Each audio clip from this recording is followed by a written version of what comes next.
ഇൻഷാ അല്ലാഹ് മുഅ്മിനീങ്ങളെ, ഇന്നലെ 53ാമത്തെ ആയത്ത് നാം ഓതാൻ വിട്ടുപോയിട്ടുണ്ട്.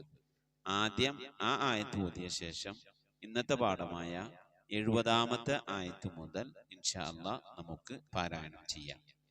Welcome to the Khatm al-Quran Majlis of MS Voice. أعوذ بالله من الشيطان الرجيم. بسم الله الرحمن الرحيم. ذلك بأن الله لم يك مغيرا نعمة أنعمها على قوم حتى يغيروا ما بأنفسهم وأن الله سميع عليم.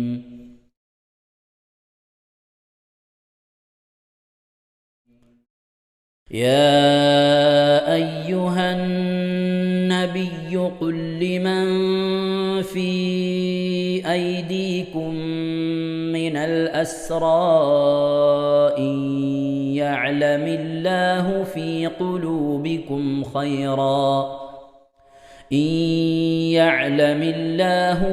قلوبكم خيرا يؤتكم خيرا مما أخذ منكم ويغفر لكم والله غفور رحيم.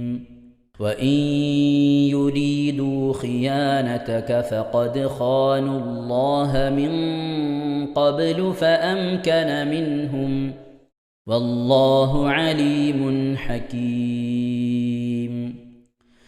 إن الذين آمنوا وهاجروا وجاهدوا بأموالهم وأنفسهم في سبيل الله والذين آووا ونصروا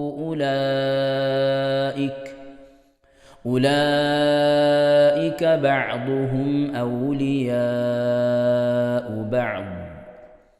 والذين آمنوا ولم يهاجروا ما لكم من ولايتهم من شيء حتى يهاجروا وإن استنصروكم في الدين فعليكم النصر إلا على قوم بينكم وبينهم ميثاق والله بما تعملون بصير.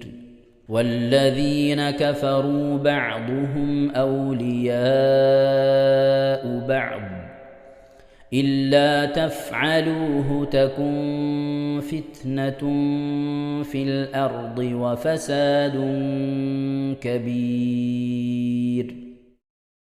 والذين آمنوا وهاجروا وجاهدوا في سبيل الله والذين آووا ونصروا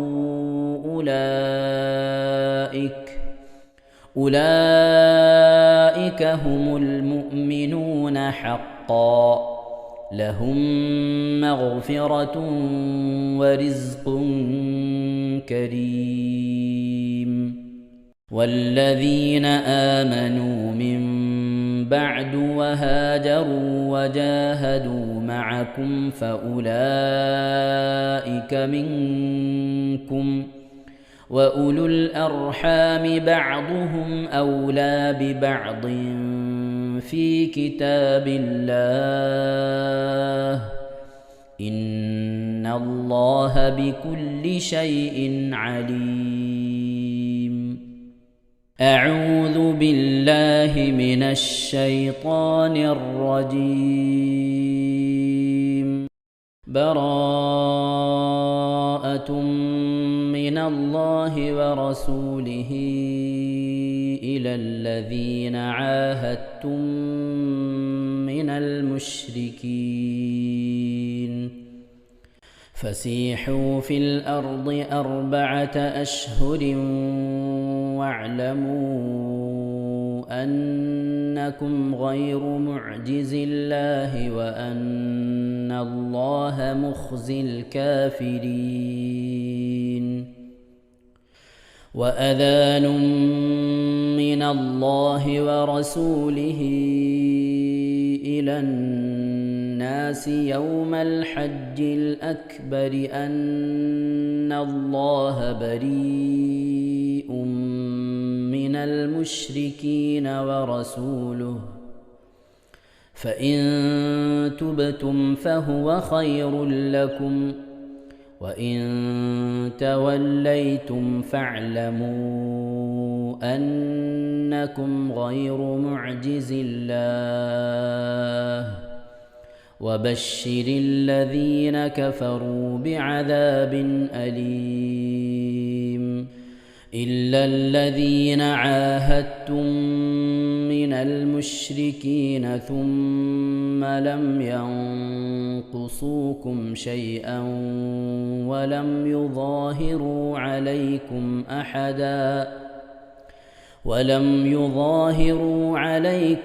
أحدا فأتموا إليهم عهدهم إلى مدتهم إن الله يحب المتقين. فإذا انسلخ الأشهر الحرم فاقتلوا المشركين حيث وجدتموهم وخذوهم واحصروهم واقعدوا لهم كل مرصد. فإن تابوا وأقاموا الصلاة وآتوا الزكاة فخلوا سبيلهم إن الله غفور رحيم. وإن أحد من المشركين استجارك فأجره حتى يسمع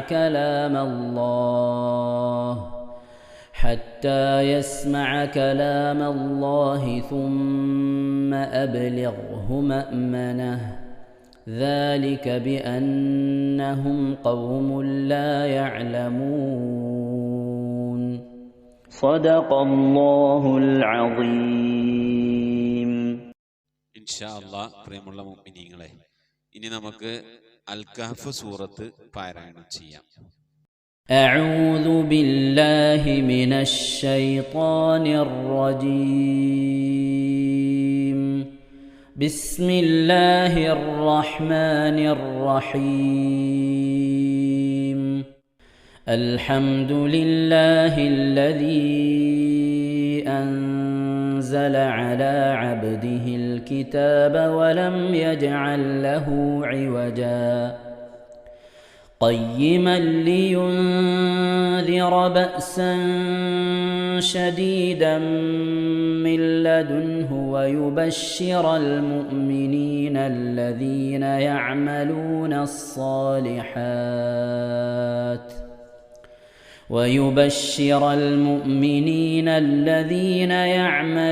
الصالحات أن لهم أجرا حسنا ماكثين فيه أبدا وينذر الذين قالوا اتخذ الله ولدا ما لهم به من علم ولا لآبائهم كبرت كلمة تخرج من أفواههم إن يقولون إلا كذبا فلعلك باخع نفسك على آثارهم إن لم يؤمنوا بهذا الحديث أسفا إنا جعلنا ما على الأرض زينة لها لنبلوهم أيهم أحسن عملا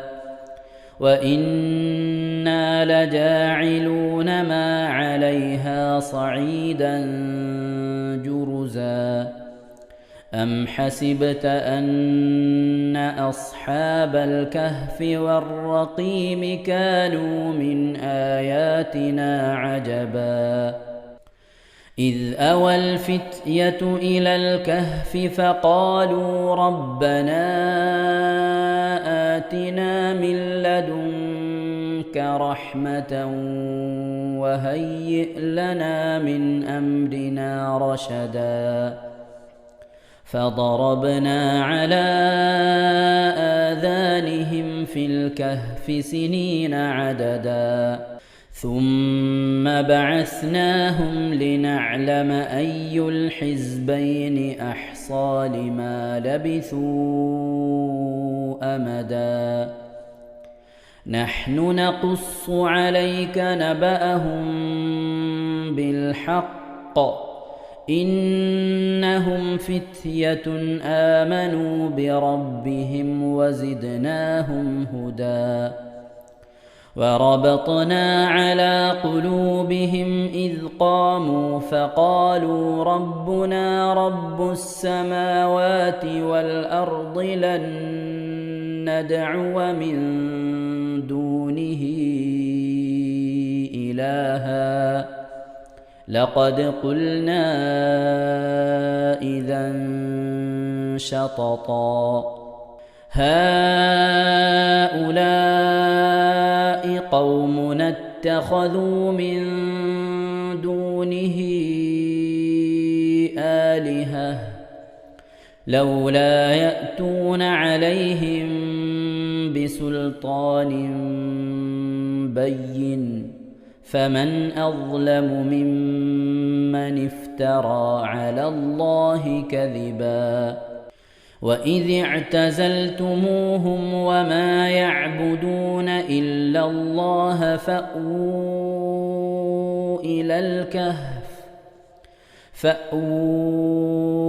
إلى الكهف ينشر لكم ربكم من رحمته ويهيئ لكم من أمركم مرفقا وترى الشمس إذا طلعت تزاور عن كهفهم ذات اليمين وإذا غربت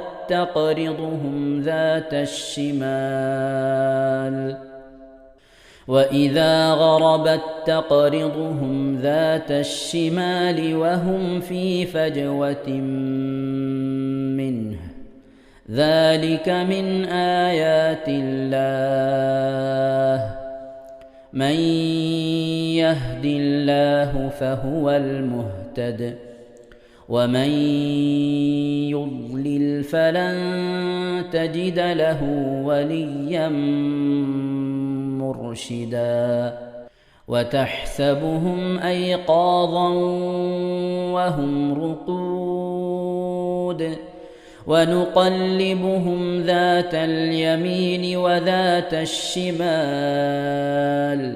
وكلبهم باسط ذراعيه بالوصيد لو اطلعت عليهم لوليت منهم فرارا ولملئت منهم رعبا وكذلك بعثناهم ليتساءلوا بينهم قال قائل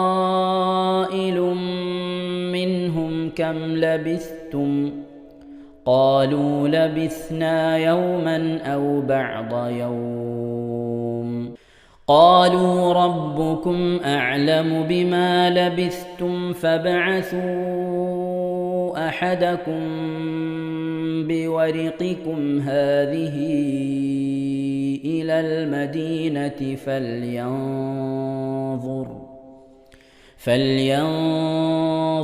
أيها أزكى طعاما فليأتكم برزق منه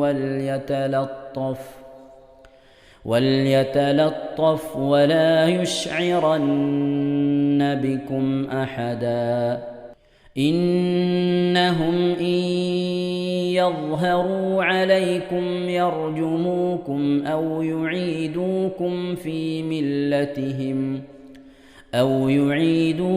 في ملتهم ولن تفلحوا إذن أبدا. وكذلك أعثرنا عليهم ليعلموا أن وعد الله حق وأن الساعة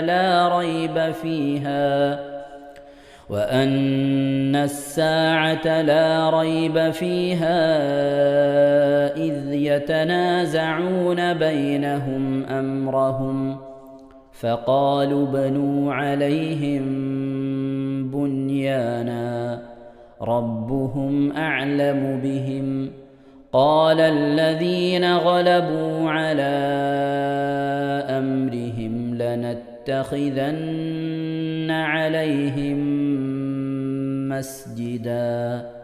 سيقولون 3 رابعهم كلبهم ويقولون 5 سادسهم كلبهم رجما بالغيب ويقولون 7 وثامنهم كلبهم قل ربي أعلم بعدتهم ما يعلمهم إلا قليل فلا تمار فيهم إلا مراء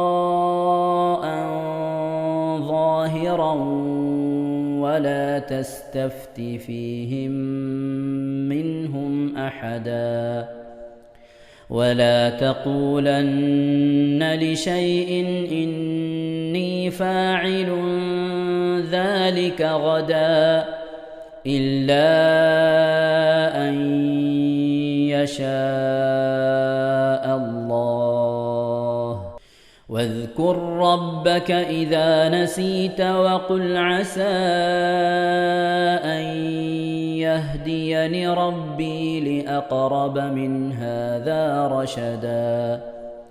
ولبثوا في كهفهم 300 سنين وازدادوا 9 قل الله أعلم بما لبثوا له غيب السماوات والأرض أبصر به وأسمع ما لهم من دونه من ولي ولا يشرك في حكمه أحدا. واتل ما أوحي إليك من كتاب ربك لا مبدل لكلماته ولن تجد من دونه ملتحدا. واصبر نفسك مع الذين يدعون ربهم بالغداة والعشي يريدون وجهه ولا تعد عيناك عنهم تريد زينة الحياة الدنيا ولا تطع من أغفلنا قلبه عن ذكرنا واتبع هواه وكان أمره فرطا. وقل الحق من ربكم فمن شاء فليؤمن ومن شاء فليكفر إنا أعتدنا للظالمين نارا أحاط بهم سرادقها وإن يستغيثوا يغاثوا بماء كالمهل يشوي الوجوه بئس الشراب وساءت مرتفقا. إن الذين آمنوا وعملوا الصالحات إنا لا نضيع أجر من أحسن عملا أولئك لهم جنات عدن تجري من تحتهم الأنهار يحلون فيها من أساور من ذهب ويلبسون ثيابا خضرا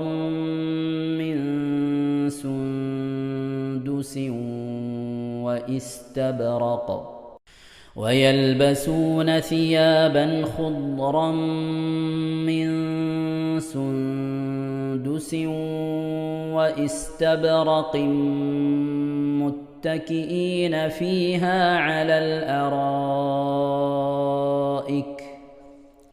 نعم الثواب وحسنت مرتفقا واضرب لهم مثل الرجلين جعلنا لأحدهما جنتين من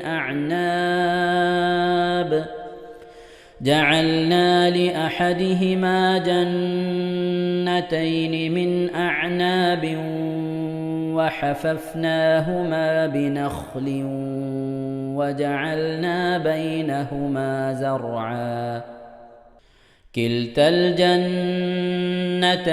آتت أكلها ولم تظلم منه شيئا وفجرنا خلالهما نهرا وكان له ثمر فقال لصاحبه وهو يحاوره أنا أكثر منك مالا وأعز نفرا ودخل جنته وهو ظالم لنفسه قال ما أظن أن تبيد هذه أبدا وما أظن الساعة قائمة ولئن رددت إلى ربي لأجدن خيرا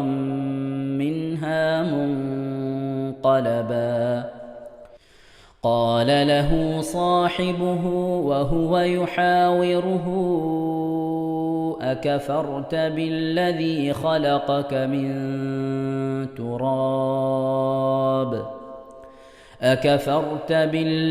خلقك من تراب ثم من نطفة ثم سواك رجلا لكن هو الله ربي ولا أشرك بربي أحدا ولولا إذ دخلت جنتك قلت ما شاء الله لا قوة إلا بالله إن ترني أنا أقل منك مالا وولدا فعسى ربي أن يؤتيني خيرا من جنتك ويرسل عليها حسبانا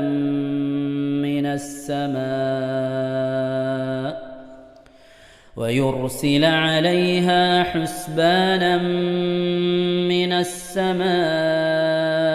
فتصبح صعيدا زلقا أو يصبح ماؤها غورا فلن تستطيع له طلبا وأحيط بثمره فأصبح يقلب كفيه على ما أنفق فيها وهي خاوية على عروشها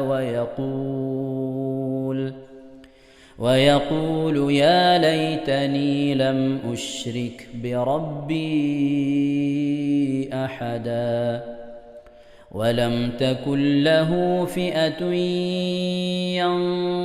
ينصرونه من دون الله وما كان منتصرا هنالك الولاية لله الحق هو خير ثوابا وخير عقبا واضرب لهم مثل الحياة الدنيا كماء إن أنزلناه من السماء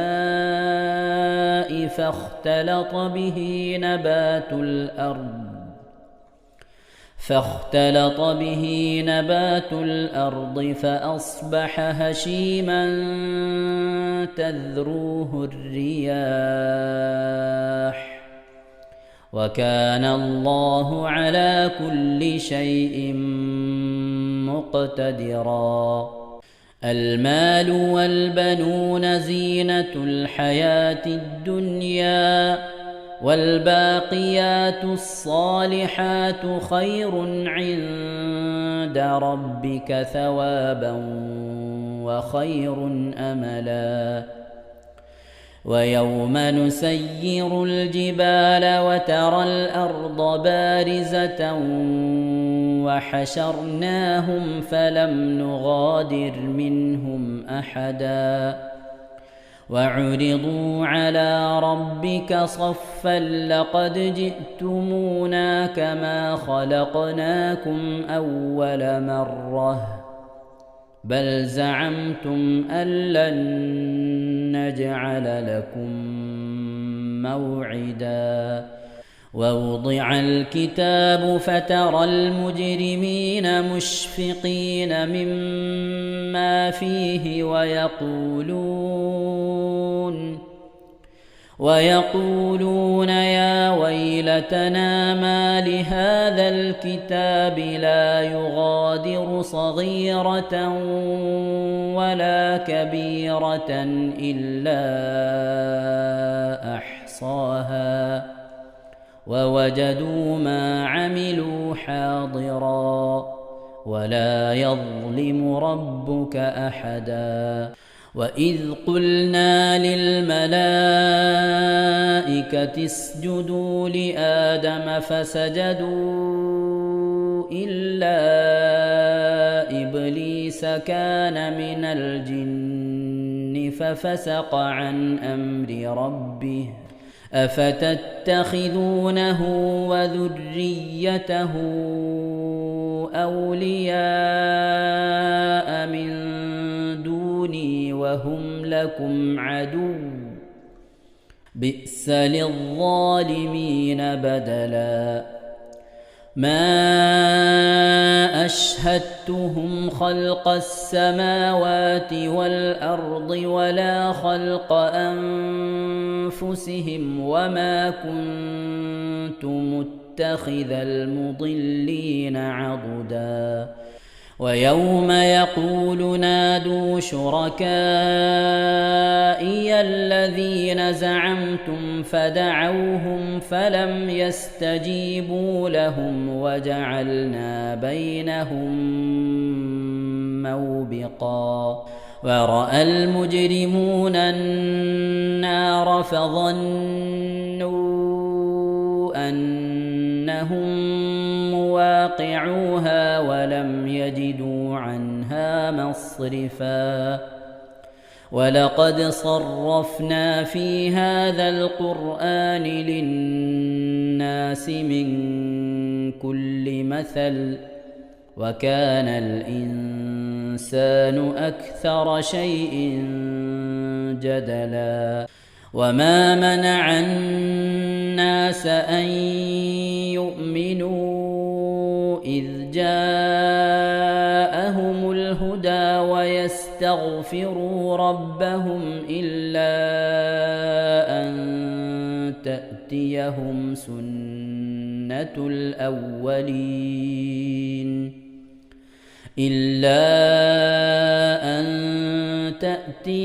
سنة الأولين أو يأتيهم العذاب قبلا وما نرسل المرسلين إلا مبشرين ومنذرين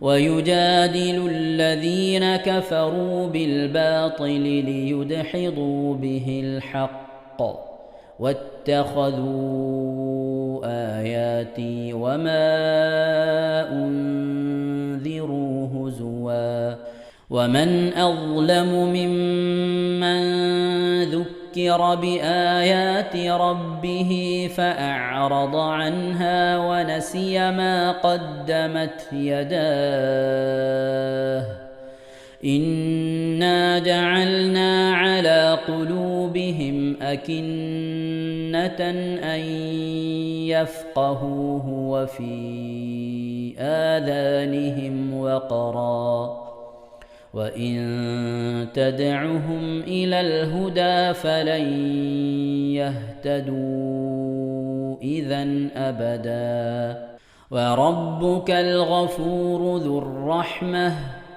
لو يؤاخذهم بما كسبوا لعجل لهم العذاب بل لهم موعد لن يجدوا من دونه موئلا وتلك القرى أهلكناهم لما ظلموا وجعلنا لمهلكهم موعدا وإذ قال موسى لفتاه لا أبرح حتى أبلغ مجمع البحرين أو أمضي حقبا فلما بلغا مجمع بينهما نسيا حوتهما فاتخذ سبيله في البحر سربا فلما جاوزا قال لفتاه آتنا غداءنا لقد لقينا من سفرنا هذا نصبا قال أرأيت إذ أوينا إلى الصخرة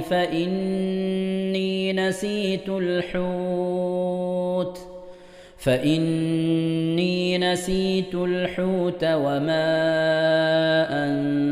أنسانيه إلا الشيطان أن أذكره واتخذ سبيله في البحر عجبا قال ذلك ما كنا نبغ فارتدا على آثارهما قصصا فوجدا عبدا من عبادنا آتيناه رحمة من عندنا وعلمناه من لدنا علما قال له موسى هل أتبعك على أن تعلمني مما علمت رشدا قال إنك لن تستطيع معي صبرا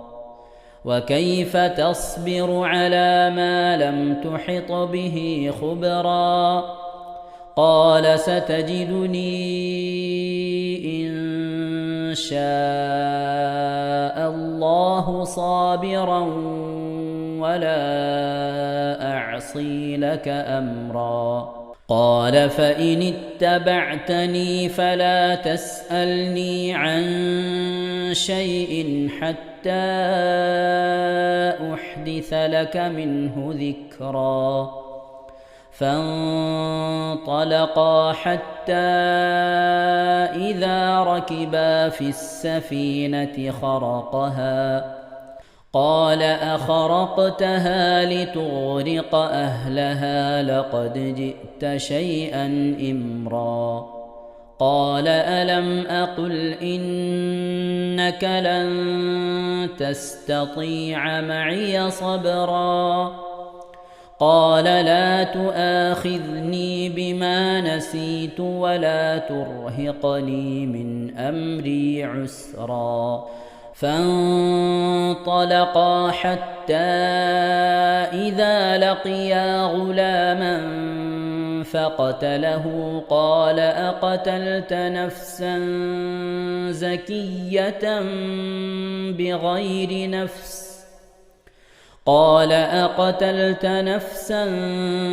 زكية بغير نفس لقد جئت شيئا نكرا قال ألم أقل لك إنك لن تستطيع معي صبرا قال إن سألتك عن شيء بعدها فلا تصاحبني قد بلغت من لدني عذرا فانطلقا حتى إذا أتيا أهل قرية استطعما أهلها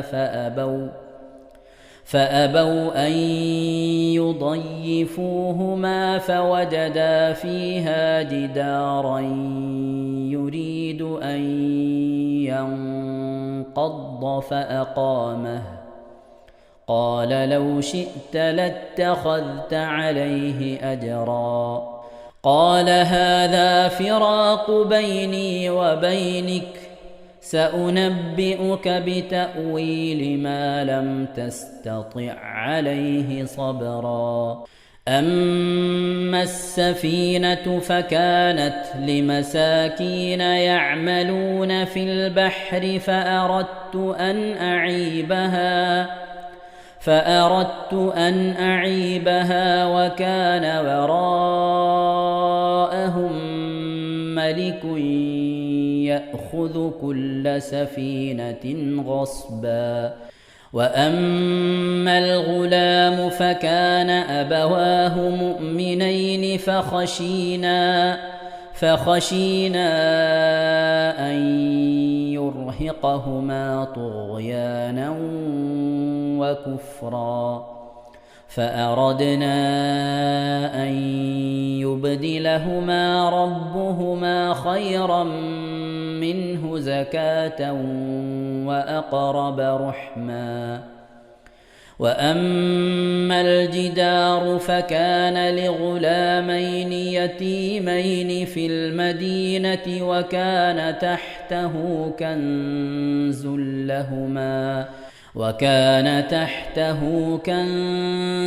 لهما وكان أبوهما صالحا فأراد ربك أن يبلغا أشدهما ويستخرجا كنزهما رحمة من ربك وما فعلته عن أمري ذلك تأويل ما لم تسطع عليه صبرا ويسألونك عن ذي القرنين قل سأتلو عليكم منه ذكرا إنا مكنا له في الأرض وآتيناه من كل شيء سببا فأتبع سببا حتى إذا بلغ مغرب الشمس وجدها تغرب في عين حمئة ووجد عندها قوما قلنا يا ذا القرنين إما أن تعذب وإما أن تتخذ فيهم حسنا قال أما من ظلم فسوف نعذبه ثم ثم يرد إلى ربه فيعذبه عذابا نكرا وأما من آمن وعمل صالحا فله جزاء الحسنى وسنقول له من أمرنا يسرا ثم أتبع سببا حتى إذا بلغ مطلع الشمس وجدها تطلع على قوم لم نجعل لهم من دونها سترا كذلك وقد أحطنا بما لديه خبرا ثم أتبع سببا حتى إذا بلغ بين السدين وجد من دونهما قوما لا يكادون يفقهون قولا قالوا يا ذا القرنين إن يأجوج ومأجوج مفسدون في الأرض فهل نجعل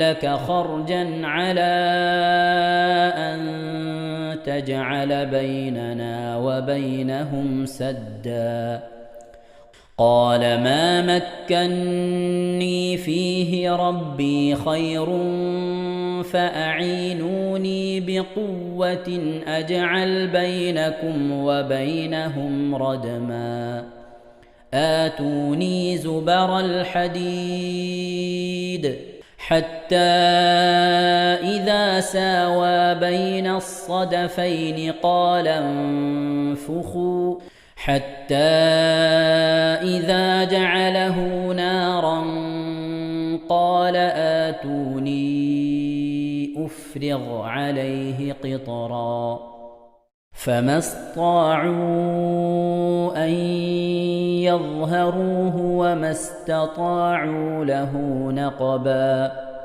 قال هذا رحمة من ربي فإذا جاء وعد ربي جعله دكاء وكان وعد ربي حقا وتركنا بعضهم يومئذ يموج في بعض ونفخ في الصور فجمعناهم جمعا وعرضنا جهنم يومئذ للكافرين عرضا الذين كانت أعينهم في غطاء عن ذكري وكانوا لا يستطيعون سمعا أفحسب الذين كفروا أن يتخذوا عبادي من دوني أولياء إنا أعتدنا جهنم للكافرين نزلا قل هل ننبئكم بالأخسرين أعمالا الذين ضل سعيهم في الحياة الدنيا وهم يحسبون أنهم يحسنون صنعا أولئك الذين كفروا بآيات ربهم ولقائه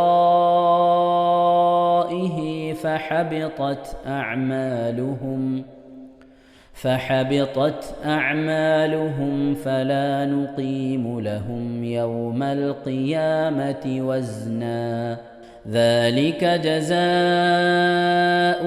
جهنم بما كفروا واتخذوا آياتي ورسلي هزوا إن الذين آمنوا وعملوا الصالحات كانت لهم جنات الفردوس نزلا خالدين فيها لا يبغون عنها حولا قل لو كان البحر مدادا لكلمات ربي لنفد البحر قبل أن تنفد كلمات ربي ولو جئنا بمثله مددا قل إنما أنا بشر مثلكم يوحى إلي أنما إلهكم إله واحد فمن كان يرجو لقاء ربه فليعمل عملا صالحا ولا يشرك بعبادة ربه أحدا. ഇൻഷാ അല്ലാഹ് പ്രിയമുള്ള മുഅ്മിനീങ്ങളെ, ഇനി സൂറത്തു സജദയാണ് നാം ഓതാൻ പോകുന്നത്. എല്ലാവരും സൂറത്തു സജദ എടുത്ത് സാവധാനം മുസ്ഹഫിൽ നോക്കി ഉസ്താദിന്റെ കൂടെ റാഹത്തായിട്ട് ഓതുക ഇൻഷാ അല്ലാഹ്. أعوذ بالله من الشيطان الرجيم. بسم الله الرحمن الرحيم. ألف لام ميم. تنزيل الكتاب لا ريب فيه من رب العالمين. أم يقولون افتراه بل هو الحق من ربك لتنذر قوما ما أتاهم من نذير من قبلك لعلهم يهتدون. الله الذي خلق السماوات والأرض وما بينهما في 6 أيام ثم استوى على العرش ما لكم من دونه من ولي ولا شفيع أفلا تتذكرون. يدبر الأمر من السماء إلى الأرض ثم يعرج إليه في يوم كان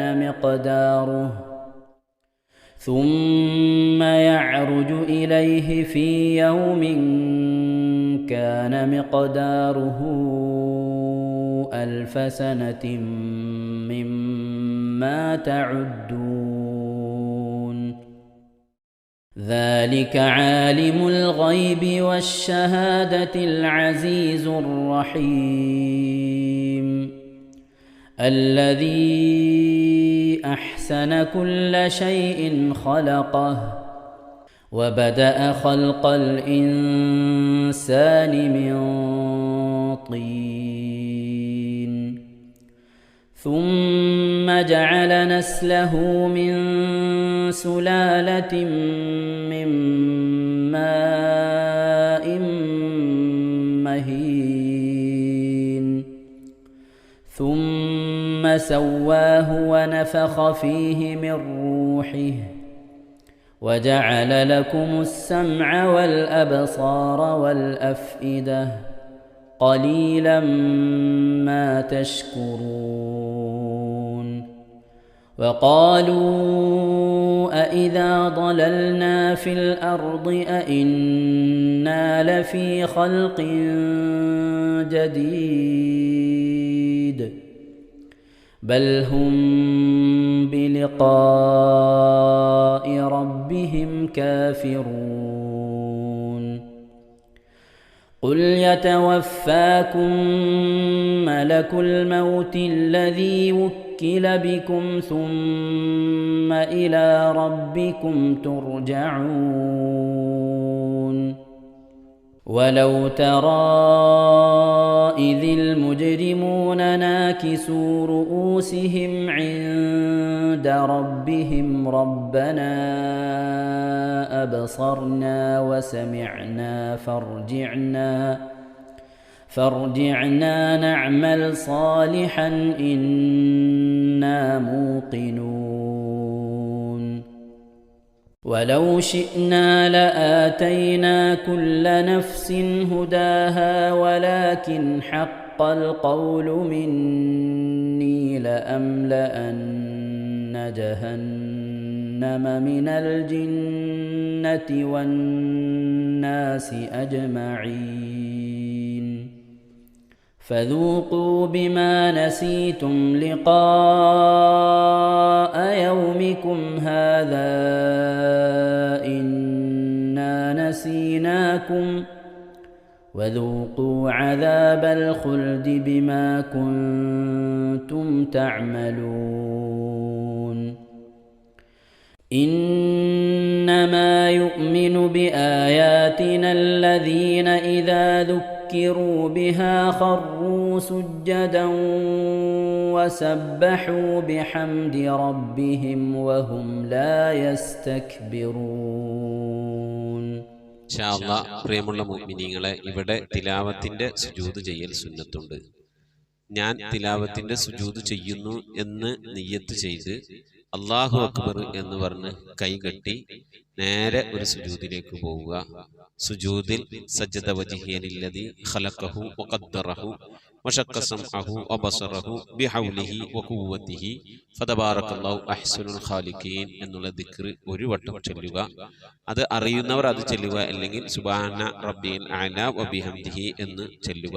അതിനുശേഷം അല്ലാഹു അക്ബർ എന്ന് പറഞ്ഞ് എഴുന്നേറ്റ് അത്തഹിയാത്തിനിരിക്കുന്നത് പോലെ ഇരുന്ന ശേഷം അസ്സലാമു അലൈക്കും വറഹ്മത്തുള്ളാഹ് എന്ന് വലഭാഗത്തേക്കും അസ്സലാമു അലൈക്കും വറഹ്മത്തുള്ളാഹ് എന്ന് പറഞ്ഞ് ഇടഭാഗത്തേക്കും സലാം ഇട്ടുക. ഇങ്ങനെയാണ് തിലാവത്തിന്റെ സുജൂദ് ചെയ്യേണ്ടത്. ഇൻഷാ അല്ലാഹ് എല്ലാവരും വീഡിയോ സ്റ്റോപ്പ് ചെയ്ത് തിലാവത്തിന്റെ സുജൂദ് ചെയ്ത ശേഷം ഇൻഷാ അല്ലാഹ് വീഡിയോ പ്ലേ ചെയ്ത് ഖുർആൻ ഓതുക. ബാക്കി تتجافى جنوبهم عن المضاجع يدعون ربهم خوفا وطمعا ومما رزقناهم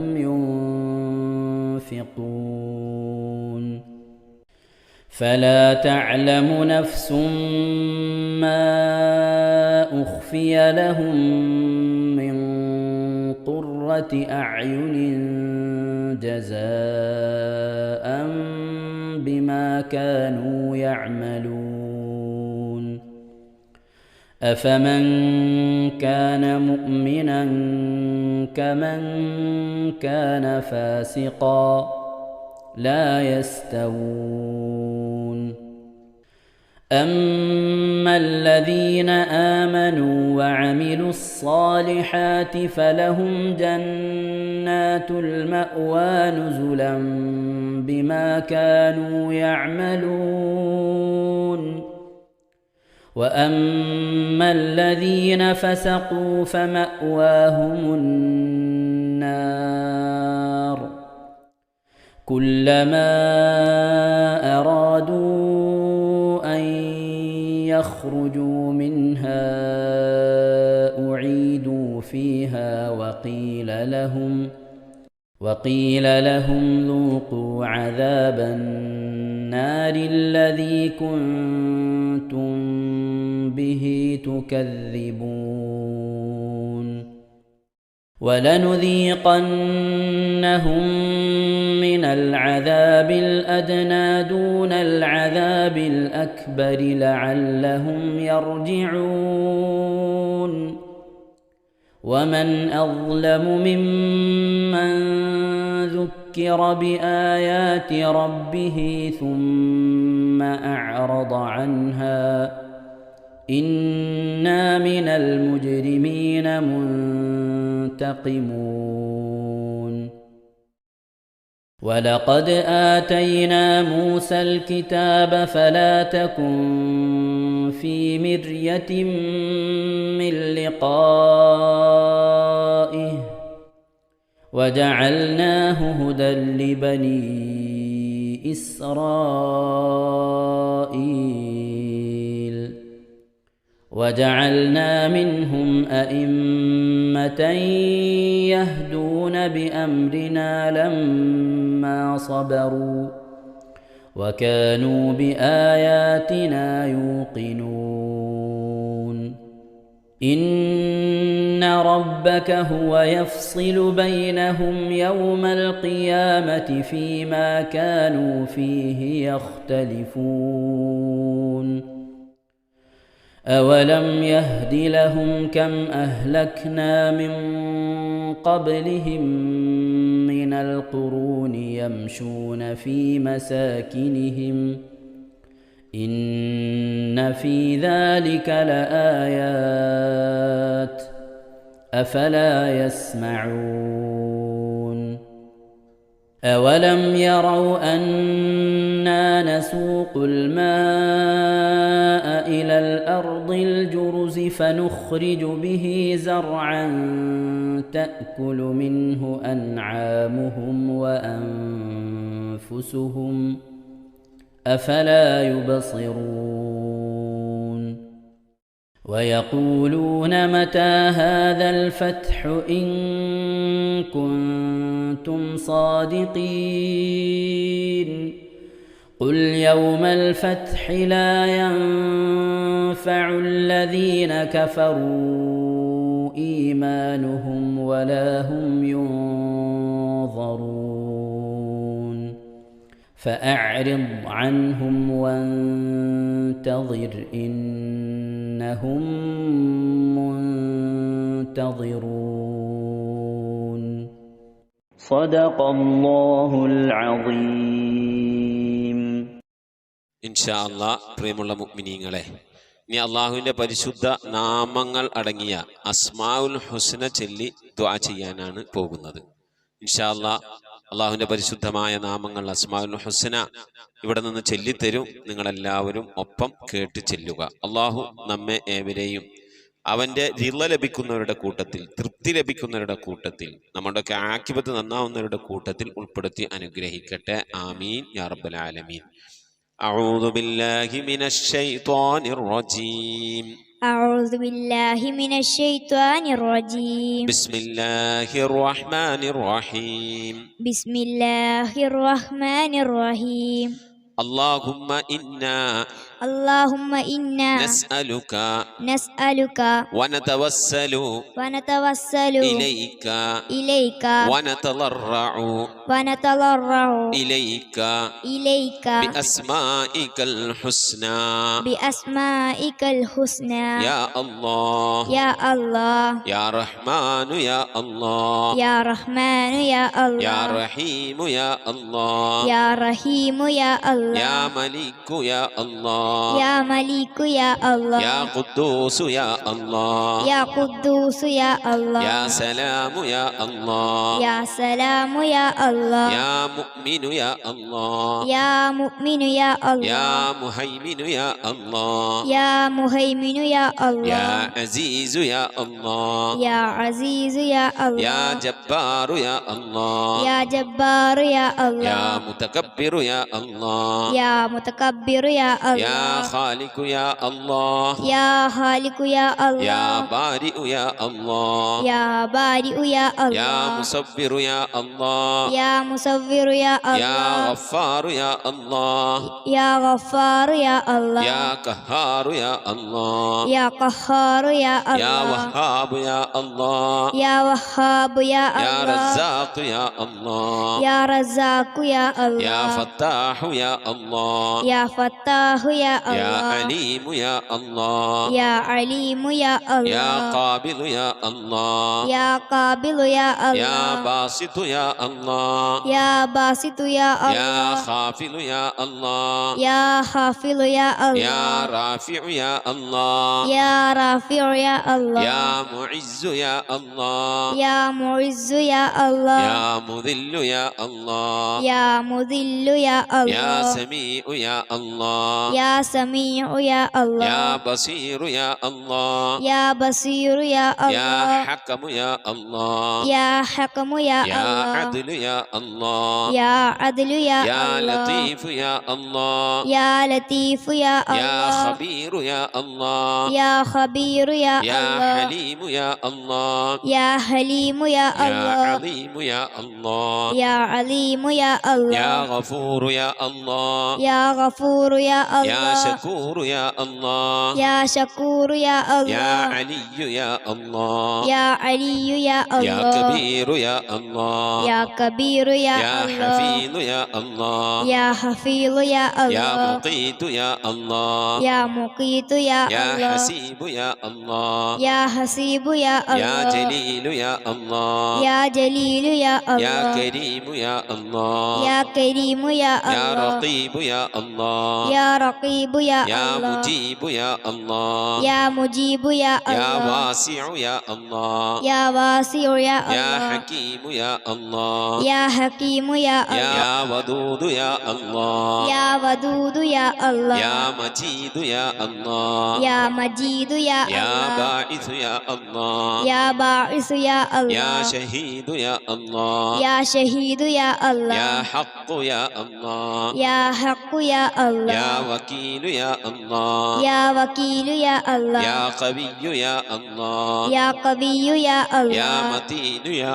الله يا متين يا يا الله ولي يا الله يا ولي يا الله يا حميد يا الله يا حميد يا الله يا محصي يا الله يا محصي يا الله يا مبدئ يا الله يا مبدئ يا يا الله معيد يا الله يا معيد يا يا الله محيي يا الله يا محيي يا يا الله مميت يا الله يا مميت يا يا الله حي يا الله يا حي يا يا الله قيوم يا الله يا قيوم يا يا الله واجد يا الله يا واجد يا يا الله ماجد يا الله يا ماجد يا يا الله واحد يا الله يا واحد يا يا الله صمد يا الله يا صمد يا يا الله قادر يا الله يا قادر يا يا الله مقتدر يا الله يا مقتدر يا يا الله مقدم يا الله يا مقدم يا الله يا مؤخر يا الله يا مؤخر يا يا الله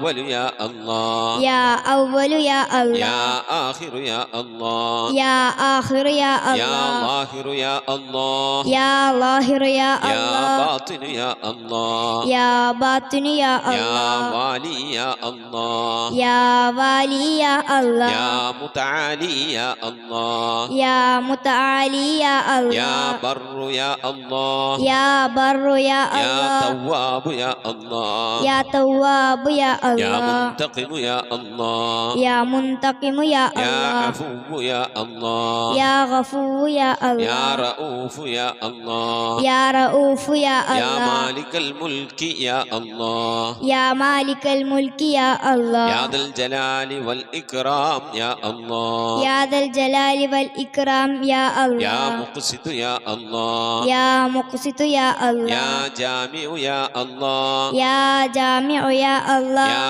غني يا الله يا غني يا يا الله مغني يا الله يا مغني يا الله يا مانع يا الله يا مانع يا يا الله ضار يا الله يا ضار يا الله يا نافع يا الله يا نافع يا الله يا نور يا الله يا نور يا يا الله هادي يا الله يا هادي يا يا الله بديع يا الله يا بديع يا يا الله باقي يا الله يا باقي يا يا الله وارث يا الله يا وارث يا يا الله رشيد يا الله يا رشيد يا يا الله صبور يا الله يا صبور يا الله എല്ലാവരും ആമീൻ പറയുക. أن تحفظنا بحفظك آمين وتحمينا بحمايتك آمين وتكفينا بكفايتك آمين وتحرسنا بحولك وقوتك آمين وتعيدنا بتعيدك آمين وتنصرنا بنصرك آمين وتهدينا بهدايتك آمين وترعانا برعايتك آمين وتنظر إلي بعين عنايتك آمين وأن تجعلنا من عبادك الصالحين آمين الذين لا خوف عليهم ولا هم يحزنون آمين سبحان ربك رب العزة عما يصفون آمين وسلام على المرسلين والحمد لله رب العالمين آمين وصلى الله على سيدنا محمد وعلى آله وصحبه وسلم تسليما كثيرا كثيرا ഇൻഷാ അല്ലാഹ്. പ്രിയമുള്ള മുഅ്മിനീങ്ങളെ, ഇനി സലാം ബൈത്തിൽ നിന്ന് അല്പം നമുക്ക് ചൊല്ലാം. السلام على الخلاصة من تهاما السلام على المبشر بالسلاما السلام على محمد الرسول السلام على النبي أبي البتول صلواتي على النبي وسلامي وهو خير الأنام بدر تمامي السلام على الخليفة منك فينا أبي بكر مفيد الجاهدين كذاك عمر ولي الصالحين وذي النورين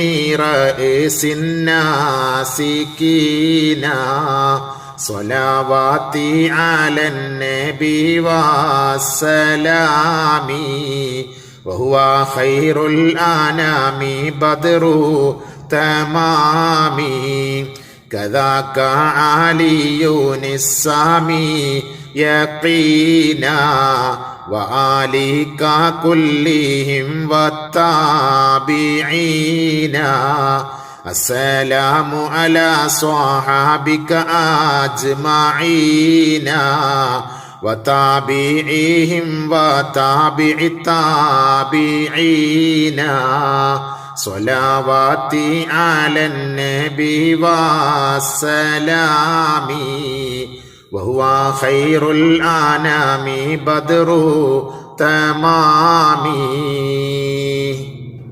صلاة وتسليم وأزكى تحيتي على المصطفى صلوا عليه وسلموا وصلي على جميع الأنبياء والمرسلين والحمد لله رب العالمين آمين. ഇൻഷാ അല്ലാഹ്. പ്രിയമുള്ള മുഅ്മിനീങ്ങളെ, നമ്മുടെ സ്വലാത്ത് ദിക്ർ മജ്ലിസിലേക്ക് പ്രവേശിക്കാം. എല്ലാവരും മനസ്സറിഞ്ഞ ഹബീബായ പ്രവാചകൻ സല്ലല്ലാഹു അലൈഹി വസല്ലമ തങ്ങളെ മനസ്സിൽ കരുതിക്കൊണ്ട് ആ ഹബീബിന്റെ റൗളയിലേക്ക് എത്തണം. മഖ്ബൂലും മബ്റൂറുമായ ഹജ്ജും ഉംറയും മർദിയായ സിയാറത്തൊക്കെ ചെയ്യാനുള്ള അവസരം ഉണ്ടാകണം. ഹബീബിനെ സ്വപ്നത്തിൽ കാണണം, ഹബീബിന്റെ ആ ദർശനം നമുക്കുണ്ടാകണം എന്നുള്ള ആ നിയ്യത്ത്, നല്ല നിയ്യത്ത് വെച്ചുകൊണ്ട് ഇൻഷാ അല്ലാഹ് 11 സ്വലാത്ത് ചൊല്ലാം. اللهم صل على محمد وعلى آل محمد كما صليت على إبراهيم وعلى آل إبراهيم إنك حميد مجيد. اللهم صل على محمد وعلى آل محمد كما صليت على إبراهيم وعلى آل إبراهيم إنك حميد مجيد. اللهم صل على محمد وعلى آل محمد كما صليت على إبراهيم وعلى آل إبراهيم إنك حميد مجيد. اللهم صل على محمد وعلى آل محمد كما صليت على إبراهيم وعلى آل إبراهيم إنك حميد مجيد. اللهم صل على محمد وعلى آل محمد كما صليت على إبراهيم وعلى آل إبراهيم إنك حميد مجيد. اللهم صل على محمد وعلى آل محمد كما صليت على إبراهيم وعلى آل إبراهيم إنك حميد مجيد. اللهم صل على محمد وعلى آل محمد كما صليت على إبراهيم وعلى آل إبراهيم إنك حميد مجيد. اللهم صل على محمد وعلى آل محمد كما صليت على إبراهيم وعلى آل إبراهيم إنك حميد مجيد.